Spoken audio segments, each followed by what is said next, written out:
Hello everyone, today topic is hybridisation theory. मैंने आपसे बोला था कि हम वैलेंस बॉन्ड थ्योरी के अंदर ओवरलैपिंग थ्योरी कर चुके हैं, जहां हमने सिग्मा और पाई बॉन्ड के बारे में समझा। हमने एक्सटेंट ओवरलैपिंग की बात कही आपसे। मैंने आपसे बोला था अगर अपोजिट स्पिन में है इलेक्ट्रॉन तो आपस में ओवरलैप करते हैं, एक्सटेंट ओवरलैपिंग होती है। अगर सेम स्पिन होगी तो वहाँ पर कोई ओवरलैपिंग नहीं होती, इसे जीरो ओवरलैपिंग बोलते हैं। ठीक है, वो ओवरलैप पॉसिबल नहीं है। लेकिन अब आते हैं हम अपने हाइब्रिडाइजेशन थ्योरी के बारे में। बहुत इंपॉर्टेंट, केमिस्ट्री, इनऑर्गेनिक केमिस्ट्री में भी आप ऑर्गेनिक में भी हाइब्रिडाइजेशन के बारे में पढ़ेंगे थोड़ा बहुत। तो यहाँ पर को पूरी इस टॉपिक को अच्छी तरह समझ लेना है क्या। देखिए हाइब्रिडाइजेशन थ्योरी क्या है।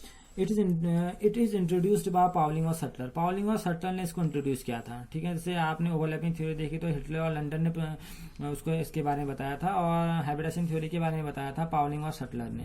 To explain equivalent nature of covalent bond in a molecule, consider an example of Be compound.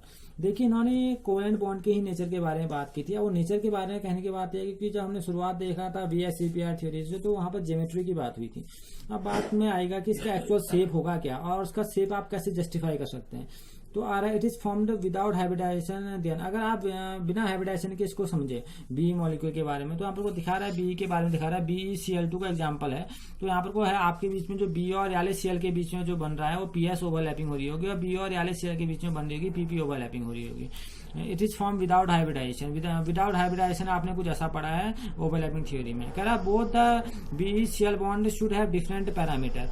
इन दोनों के पैरामीटर क्या है, अलग अलग हैं।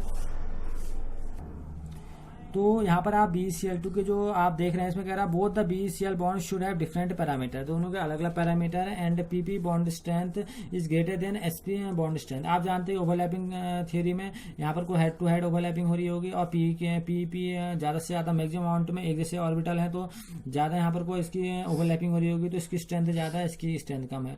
Practically bond strength and distance of both the BeCl bonds are same. आप देख रहे हैं दोनों की बॉन्ड लेंथ सेम है, लेकिन दोनों की बॉन्ड स्ट्रेंथ में डिफरेंस आ गया। दिस प्रॉब्लम में ओवरकम। इस प्रॉब्लम को दूर करने के लिए कौन सी थ्योरी आई थी, वो हाइब्रिडाइजेशन थ्योरी आई थी। ठीक है ना, ये कह रहा दिस प्रॉब्लम में overcome if hybridisation of S and P orbital occurs. अगर आप S और P ऑर्बिटल का हाइब्रिडाइजेशन के बारे में बात करेंगे तो आपको पता चलेगा कि इन दोनों के हाइब्रिडाइजेशन होते क्या एक्चुअल में, और क्या बॉन्ड लेंथ, क्या बॉन्ड स्ट्रेंथ या हाइब्रिडाइजेशन पर कैसे डिपेंड करती है। तो हाइब्रिडाइजेशन बहुत इंपॉर्टेंट फिनोमिना था। यहाँ पर तो सिर्फ ओवरलैपिंग से आपने SP ओवरलैपिंग देख ली, PP देख लिया आपने, लेकिन अब ये एक्चुअल में है क्या, इसकी बात को समझते हैं। तो हाइब्रिडाइजेशन की जो डेफिनेशन है वो क्या है, इसको समझते हैं।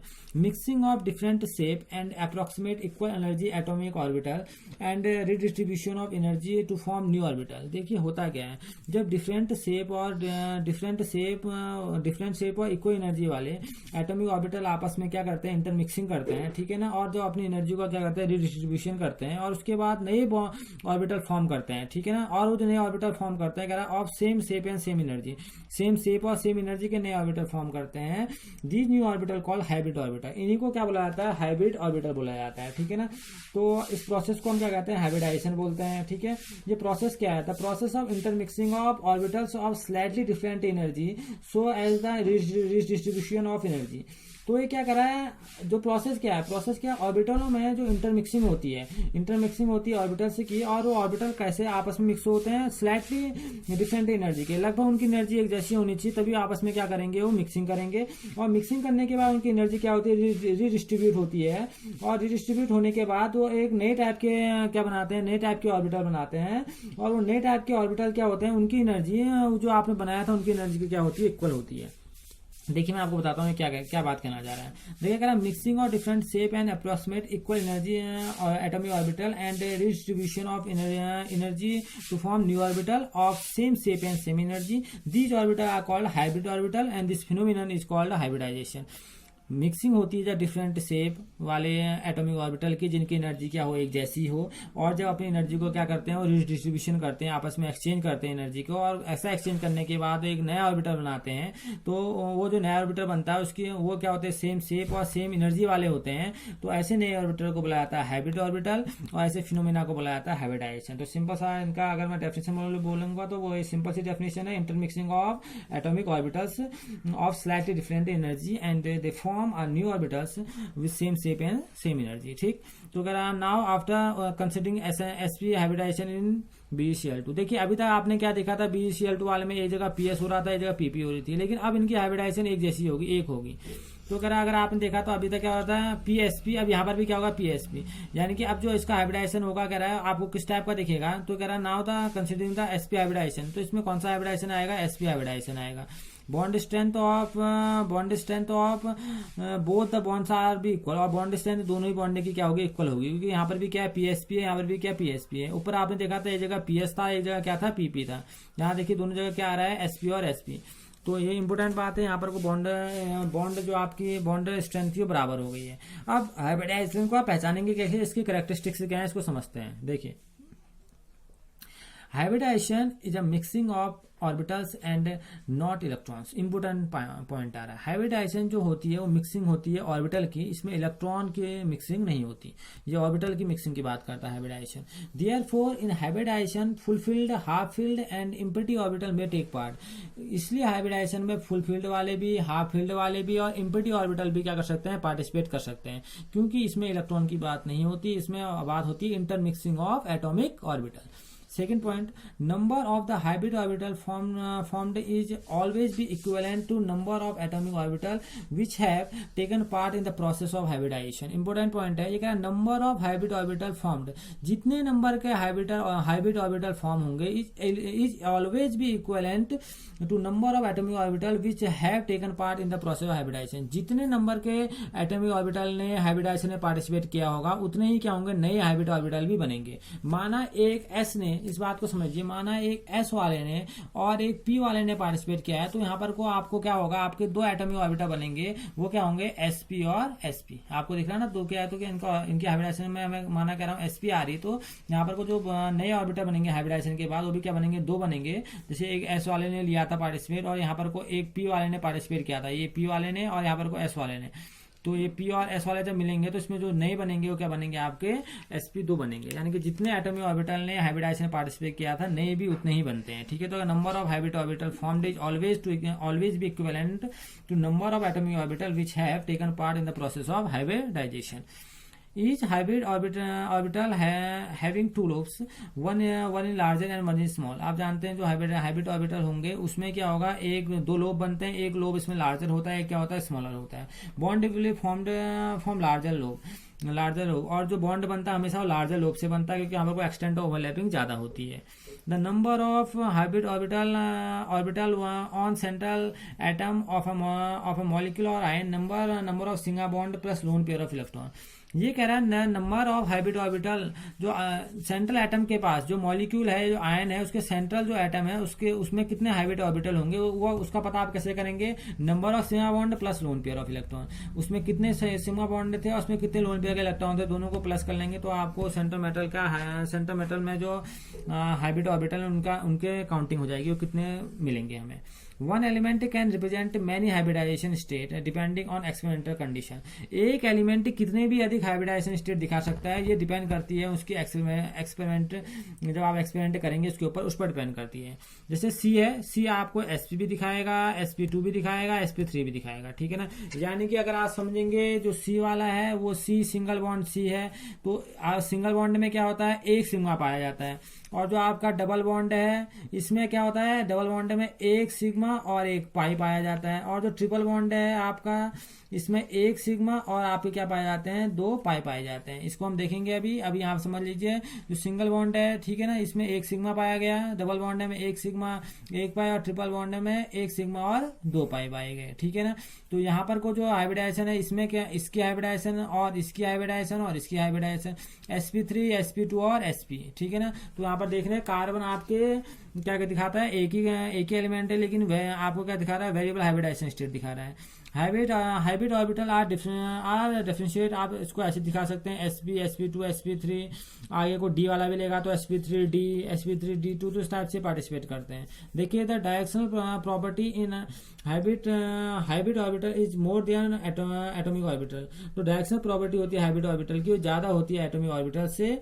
Therefore hybrid orbitals form stronger sigma bond, इस वजह से जो हाइब्रिड ऑर्बिटल होते हैं वो स्ट्रॉन्गेस्ट सिग्मा बॉन्ड बनाते हैं। The directional property of different hybrid orbital will be follow. तो यहाँ पर sp less than sp2 is less than sp3, इस टाइप से यहाँ पर ऑर्डर दिखाया गया है इसका। Hybridised orbital so axial overlapping and form sigma bond. Hybridised orbital क्या दिखाते हैं, जनरली वो एक्सियल ओवरलैपिंग दिखाते हैं और वो क्या फॉर्म करते हैं, वो सिग्मा बॉन्ड फॉर्म करते हैं, ठीक है ना। ये थे हाइब्रिडाइजेशन के बारे में कि हाइब्रिडाइजेशन क्या होता है, इसके फीचर्स क्या है, हाइब्रिडाइजेशन के फीचर आपने देखा। जो हाइब्रिड ऑर्बिटल, जो अगर हम एक पॉइंट और बोले इसमें, the hybrid orbital are more effective in forming stable bond than the pure atomic orbital, यानी कि स्टेबल बॉन्ड बनाते हैं। जब भी हाइब्रिडाइजेशन से बॉन्ड बनेंगे तो स्टेबल बॉन्ड होंगे, जनरली ये सिग्मा बॉन्ड को प्रेफर करते हैं, ठीक है ना। और जो हाइब्रिडाइज्ड ऑर्बिटल होते हैं उनकी जो एनर्जी होती है वो क्या होती है, इक्वल होती है। जैसे मैंने आपको ऊपर दिखाया कि अगर सिर्फ दो ऑर्बिटल बनेंगे, यहाँ पर बने आपके इन दोनों की मिक्सिंग से sp दो ऑर्बिटल बने, इन दोनों के शेप और एनर्जी क्या होंगी, एक जैसी होंगी। ये इंपॉर्टेंट बात है इसमें, ठीक है ना। तो इसकी कैरेक्टरिस्टिक्स हमने क्या समझा अभी, इसकी कैरेक्टरिस्टिक्स के बारे में जाना और हाइब्रिडाइजेशन थ्योरी क्या होती है इसके बारे में समझा। अब हम कुछ इसके एग्जाम्पल देखेंगे sp हाइब्रिडाइजेशन के, sp2 sp3 हाइब्रिडाइजेशन के कुछ केसेस पढ़ते हैं। ओके, तो अब हम sp हाइब्रिडाइजेशन का डिस्कस करते हैं कि sp हाइब्रिडाइजेशन में क्या होने वाला है।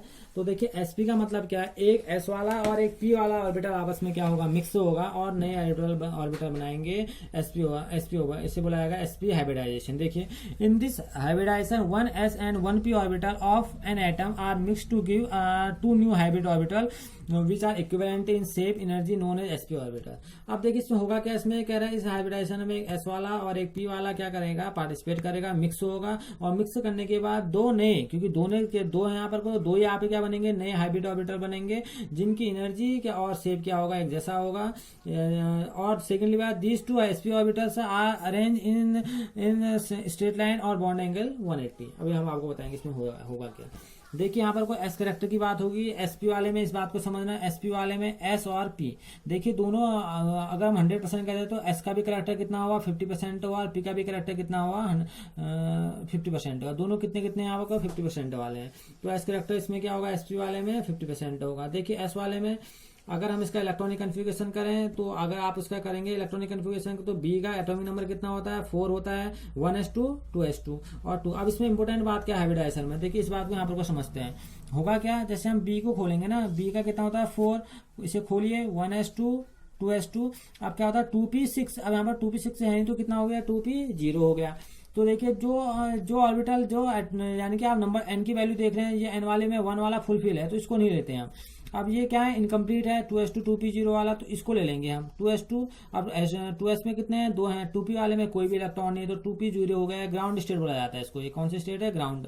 एक्साइज स्टेट में क्या होता है, ये एनर्जी लेता है, एनर्जी लेने के बाद ये कहाँ पहुंच जाता है, पी में। तो ये कहाँ पहुंच गया, पी में पहुंच गया, ठीक है ना। अब ये पी में पहुंच गया, हमने बनाना है यहाँ पर को BF2 वाला मॉलिक्यूल बनाना है हमने, ठीक है ना। BF2 बनाएंगे तो होगा क्या, एक F वाला यहाँ पर को जुड़ेगा, एक F वाला यहाँ पर को जुड़ जाएगा, ठीक है ना, ये जुड़ गया ना। तो यहाँ पर वो कौन सी ओवरलैपिंग होगी, देखो एक s वाले ने पार्टिसिपेट किया, p वाले ने, तो क्या ऑर्बिटल बन गए, sp। तो इस ऑर्बिटल इस हाइब्रिडाइजेशन को बोला जाता है sp हाइब्रिडाइजेशन, ठीक है ना। और sp हाइब्रिडाइजेशन में जो आप देख रहे हैं हमने VSEPR से अगर हम समझे तो इसकी जो ज्योमेट्री होती है, तो अब इसमें देखिए होता क्या है, BE है, ठीक है ना। ये दो सराउंडिंग एटम से घिरा हुआ है, दो सराउंडिंग एटम से घिरा होता है तो हम इसे बोलेंगे sp। आप याद करने की ट्रिक भी है इसमें, दो से घिरा जाएगा sp, इस बात को समझिए। तो जैसे मैं कह रहा हूँ ना, BF2 की बात यहाँ पर वो कर रहा हूँ, ये सेंट्रल मेटल आयन जो है, सेंट्रल मेटल एटम जो है, दो सराउंडिंग एटम से गिरा हुआ है, दो सराउंडिंग एटम से गिरा हुआ है, दो से करेंगे तो sp, 2 हो गए यहाँ पर को। तो यहाँ पर को जो बॉन्ड एंगल आएगा वो कैसा आएगा, वो ऐसा आएगा, देखिए 180 का आएगा। और ये कैसा होगा, लीनियर होगा। तो ये कैसा मॉलिक्यूल बनेगा आपका, लीनियर। आपको अगर याद आ रहा हो अपने VSEPR थ्योरी में, अगर ए सेंट्रल मेटल आयन दो सराउंडिंग एटम से गिराया था तो वहां पर को जो ज्योमेट्री बनती है वो लीनियर बनती है, यहाँ पर को लीनियर आप देख सकते हैं। तो ये आपका कैसा हाइब्रिडाइजेशन है, ये आपका sp हाइब्रिडाइजेशन है। और इसमें बॉन्ड एंगल बना है 180 का बना है, और जो इसका शेप हो कैसा है, लीनियर है, ठीक है। ये है sp हाइब्रिडाइजेशन, आप करिए इसको। अब आता है sp2 हाइब्रिडाइजेशन। sp2 कहने का मतलब है एक s वाला और दो p वाले क्या होंगे, आपस में मिक्स होंगे और 3 नए क्या बनाएंगे, sp2 हाइब्रिड ऑर्बिटल बनाएंगे जिनकी शेप और एनर्जी एक जैसी होगी, ठीक है ना। यहाँ पर कोई s करेक्टर घट जाएगा क्योंकि s वाला 1 है और p वाले कितने हैं, 2 हैं। तो यहाँ पर कोई s करेक्टर घटते हुए कितना पहुंच जाता है, 33.33, ठीक। तो अब B वही है, आपने B पकड़ा तो B का आपको क्या करना पड़ेगा, पहले इलेक्ट्रॉनिक कन्फिगरेशन। अब B मतलब क्या है, B5 खोलेंगे तो क्या आएगा, 1s2 2s2 और क्या आएगा 2p1। अब ये तो कंप्लीट सेल है, फुलफिल सेल है, इसको नहीं लेंगे। अब हमारे इनकम्प्लीट सेल कौन सी है, टोटल पूरी सेल को लेना पड़ेगा हमें, 2s2 2p1। 2s2 ground state में 2 हो गए, p वाले में 0, अभी 1 है यहाँ पर 1 रख दिया आपने, ठीक है ना। इसको एक्साइज स्टेट में पहुंचाइए तो ये इलेक्ट्रॉन उठेगा, उठ के कहाँ पहुंचेगा, यहाँ, क्योंकि रिडिस्ट्रीब्यूशन हो रहा है एनर्जी का, तो यहाँ पहुंचा, रिडिस्ट्रीब्यूट हो गई एनर्जी तो यहाँ आई। यहाँ आने के बाद देखिए 3 ऑर्बिटर बन गए, क्या होगा, एक s वाले ने पार्टिसिपेट कर दिया और 2 p वाले ने, तो कौन सा हाइब्रिडाइजेशन हो गया, sp2। तो देखिए यहाँ को बन गया। अब हमने किसके लिए पढ़े हैं, BF3 मॉलिक्यूल के लिए पढ़े हैं, BF3 के लिए।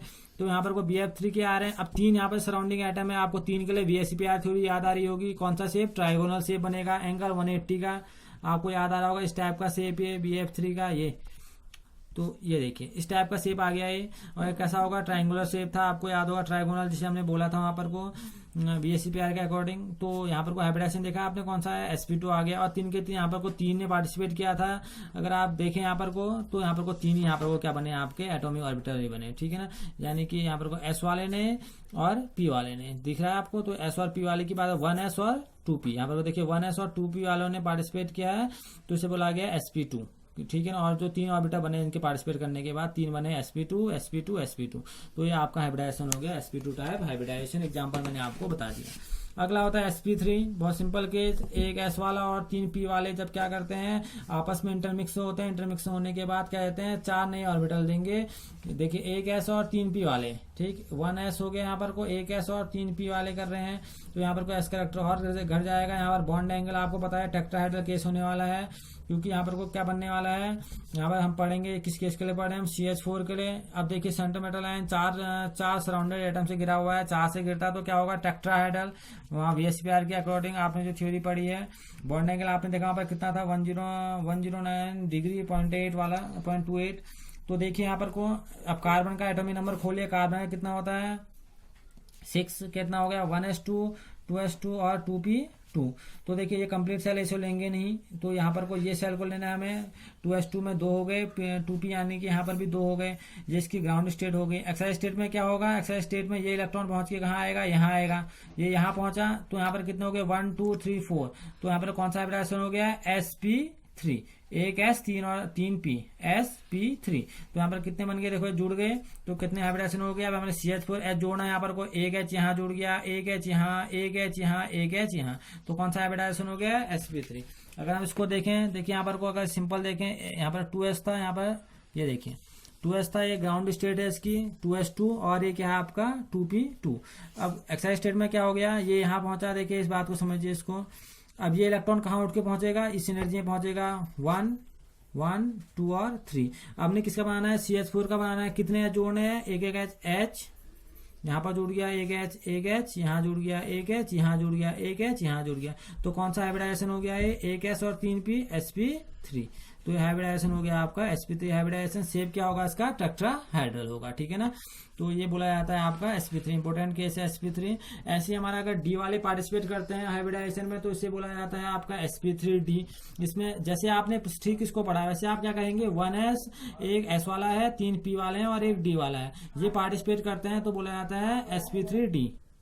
sp3 कहने का मतलब क्या है, sp3d, sp3d कहने का मतलब यहाँ पर को क्या होगा, sp3d का PCl5। आप देखिए 3 1 4 1 5, तो एग्जांपल क्या होगा, यहाँ 5 से गिरा रहेगा, जो सेंटीमीटर आना 5 से गिरा रहेगा। यहाँ पर को एग्जांपल देखेंगे PCl5 का, तो यहाँ पर 5 से गिरा हुआ है। अब वही आपने फास्फोरस है आपका, फास्फोरस का एटॉमिक नंबर आप खोलिए, अगर कितना होगा, P15 होगा। P15 को आप इसका खोलेंगे तो कितना आएगा, 1s2 2s2 2p6 3s2 और 3p। देखिए कितने हो गए, 6 2 8 10 2 12 15, 3p5। लेकिन इसकी एक और सेल खाली, इसे बोला था 3d0। तो अब ये यहाँ तक की तो कंप्लीट है, इसको लेंगे नहीं। इनकम्प्लीट सेल कौन सी हमारी, 3 वाली, तो वही लेंगे आप 3s 3p और 3d वाले में। 3s वाले में कितने हैं, 2, 3p वाले में कितने हैं आपके 5, और 3d वाले में आपके कितने 0, ठीक है। रुके बाद देख लेते हैं मैं इसको, 6 2 8 10 10 2 12 13 और 15, सॉरी यहाँ पर को 3 होंगे, क्योंकि ये 15 है इसका एटॉमिक नंबर 15 होता है, 5 लिख दिया था मैंने, सॉरी। तो क्या हो गया, 1s2 2s2 2p6 6 2 8 10 2 12 13 और 15, 3p3, सॉरी। यहाँ पर तो p में कितने होंगे, 3 होंगे, d में कितना हो गया, 0 हो गया, ठीक है। तो ये हो गया इसका आपका ग्राउंड स्टेट। अब एक्साइज स्टेट में क्या करेंगे, आप देखिए यहाँ पर को जो हमारी ग्राउंड स्टेट बनी है, क्या बनी है, 3s 3p, और जो बनी है वो बनी है आपकी 5 बनाई है इसमें 3d। तो देखिए यहाँ पर को बनी है ग्राउंड स्टेट, ठीक। ग्राउंड स्टेट वाले में क्या होगा, ये उठ के कहाँ पहुंचेगा, यहाँ चला जाएगा। तो देखिए 1 1 2 3, ये जो उठा ये उठ के कहाँ पहुंचेगा, यहाँ, तो ये पहुंच गया आपका यहाँ। अब हमने क्या बनाना है, PCl5, तो एक Cl यहाँ जुड़ गया, एक Cl यहाँ जुड़ गया, एक Cl यहाँ जुड़ गया, एक Cl यहाँ जुड़ गया और एक Cl यहाँ जुड़ गया, ठीक है ना। तो हाइब्रिडाइजेशन क्या होगी, देखो एक S वाले ने पार्टिसिपेट किया है और 3 P वाले ने भाग लिया है, sp3 एक D वाले ने पार्टिसिपेट किया, तो हाइब्रिडाइजेशन क्या होगी, sp3d, ठीक है ना। अब sp3d वाले में आप देखते हैं शेप आपका क्या होना चाहिए, आपने पढ़ा है ट्राइगोनल बाय पिरामिडल, ठीक। तो ये आपके क्या हो गया, VSPI थ्योरी के अकॉर्डिंग क्या हो गया, शेप भी क्या होगा, ट्राइगोनल बाय पिरामिडल, क्योंकि एक सेंटर एटम क्या होगा 5 से सराउंडेड है यहाँ पर को, तो आपने वहां पर देखा था ज्योमेट्री, और यहाँ पर हाइब्रिडाइजेशन क्या होगी, sp3d। तो ये आपका केस हो गया sp3d का। ऐसे आप केस देखेंगे, आप किसका केस देखेंगे, आप sp3d2 का भी देख सकते हैं। सेम आपने बनाना है sp3d2 के लिए, ठीक है। तो sp3d2 भी आप बनाइए, ठीक। और ऐसे क्या बनेगा आपका, sp3d3 बनेगा। वहां पर कोई डी वाले ने एक ने पार्टिसिपेट किया है, वहां 2 पार्टिसिपेट करेंगे डी वाले, और वहां 3 करेंगे। तो ऐसे आपके बुक्स में दिया गया है ये हाइब्रिडाइजेशन। तो इस हाइब्रिडाइजेशन को बनाइए, जैसे मैंने PCl5 का बना दिया, आप घर में SF6 का बनाइए, sp3d2 का केस है वो, तो उसे कौन सा बनाएंगे, SF6 बनाएंगे। वहां देखेंगे तो इसका जो वो आएगा हाइब्रिडाइजेशन क्या आएगा, sp3d2 आएगा। पहले एटॉमिक नंबर लीजिए, फिर उसका इलेक्ट्रॉनिक कन्फिगरेशन कीजिए, और जो सेल उसकी इनकम्प्लीट है उस सेल को उठाइए, वो आपने उठा लिया, उसकी ग्राउंड स्टेट लिखिए, उसके बाद उसका जो इलेक्ट्रॉन है उसको एक्साइज स्टेट में पहुंचाइए। फिर वहां पर को देखिए कि इसमें कितने सराउंडिंग आइटम जोड़ने हैं, मैंने 5 जोड़ने थे तो कितने जोड़े, 1 2 3 4 5, ऐसे आप जोड़ेंगे तो हाइब्रिडाइजेशन देखेंगे यहाँ पर को ये चीज आएगी, ठीक है ना। तो आज हमने क्या जाना, आज हमने जाना हाइब्रिडाइजेशन। अब आप घर में हाइब्रिडाइजेशन के बारे में पढ़िए, इसके बारे में और जानिए, ठीक है ना। इसके और एग्जाम्पल बनाइए, जितना अधिक बनाते चल जाएंगे उतनी जल्दी आपको ये चीजें समझ में आती चल जाएंगी। Okay, thank you.